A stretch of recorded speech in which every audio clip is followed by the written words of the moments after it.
Islamic lifestyle হচ্ছে যে lifestyle কোরআন সুন্নাহ থেকে উৎসারিত এবং যে লাইফস্টাইল হচ্ছে এন্ডোর্সড বাই ইসলাম, যে লাইফস্টাইল আমাদের প্রিয় নবী মুহাম্মদ রাসূলুল্লাহ সাল্লাল্লাহু আলাইহি ওয়া আলিহি ওয়াসাল্লাম তিনি নিজে লিড করে দেখিয়েছেন আমাদেরকে। এটাই হচ্ছে ইসলামিক লাইফস্টাইল।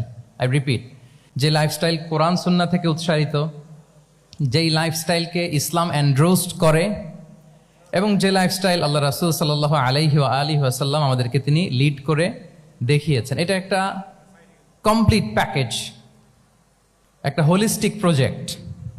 এখানে কাটছাট করার সুযোগ নেই, মানে পিক অ্যান্ড চুজ করার সুযোগ নেই। আমার পুরো জীবনটাকেই ইসলামে অনুশাসন দিয়ে যদি আমরা পরিচালিত করি, ইসলামের ছাঁচে যদি সাজাই, সেটা হবে ইসলামিক লাইফস্টাইল। এখানে পিক অ্যান্ড চুজের কোনো সুযোগ নাই। মানে মুসলিম হইলে পার্ট টাইম মুসলিম হওয়া যায় না, ফুল টাইম মুসলিম হইতে হয়। মানে জীবনের প্রতিটা অঙ্গনে ইসলামকে আমাদের প্র্যাকটিস করতে হবে, কারণ আমরা জানি ইসলাম মানে হচ্ছে কমপ্লিট সাবমিশন, হ্যাঁ, to the order of Allah, to the wish of Allah. কোনো যদি, কিন্তু, তবে ছাড়া আল্লাহর আদেশের সামনে নিজেকে উজাড় করে দেওয়ার নাম হচ্ছে ইসলাম।